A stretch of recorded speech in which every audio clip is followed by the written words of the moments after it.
question. En tout cas, je m'appelle Gérard Charrère. J'ai travaillé pratiquement toujours et dans la musique, et dans la présentation, dans la publicité et à la radio, puisque j'ai 25 ans de carrière à Radio France. On pourrait donc qualifier votre livre comme étant un parcours ou un voyage dans le temps, dans l'espace aussi. On pourrait dire par exemple que la vie est un voyage finalement.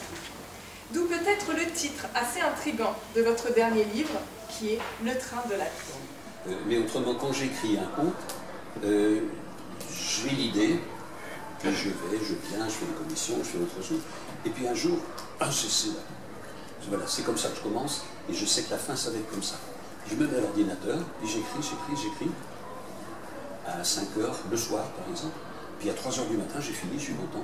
Donc c'est pourquoi mon livre est un livre de contes, qui part de ma naissance jusqu'à ma mort, plusieurs contes comme ça, et j'en ai parlé avec un auteur français qui est décédé maintenant, qui était Gonzague Saint-Brie, et qui était surtout historien. Il m'a dit, mais si vous écrivez des contes, il suffit de les allonger, puis ça vous fera un livre.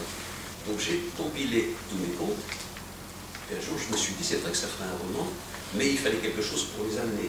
J'amène tout ça par un voyage en train, qui part de ma naissance à ma mort, et ça se passe toujours dans un train. Mais à un moment, on parle d'un petit écureuil, qui est moi tout petit. À un moment, on parle d'un petit garçon qui part avec les anges, qui est moi un petit peu plus grand.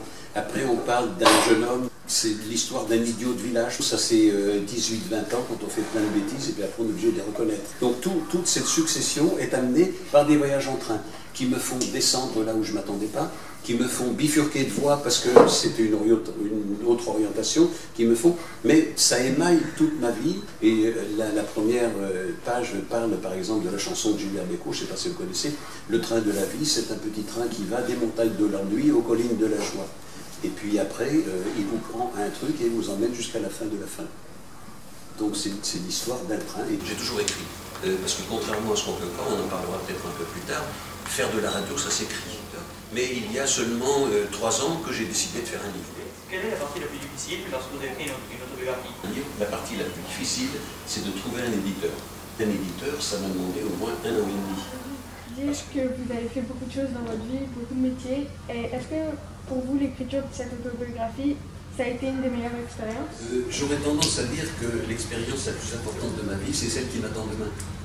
Il y a du vrai, mais il y a aussi peut-être du surnaturel, peut-être mais je me suis arrangé quand même à ce que ce soit une bonne partie de vrai.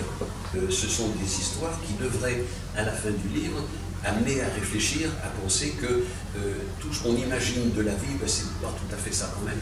Est-ce que à chaque fois que vous écrivez un conte, et dans votre livre, vous changez de personnage lorsqu'il change de forme? Celui qui est dans le livre en permanence, c'est moi. Mais petit, mais vieux, mais moyen, mais un peu conquérant, mais un peu renfermé, mais chaque conte, c'est moi. Donc quand vous écrivez, est-ce que vous avez recours à la recherche documentaire? Je lis beaucoup, hein. Je lis beaucoup, essentiellement maintenant des livres plutôt ésotériques ou plutôt historiques.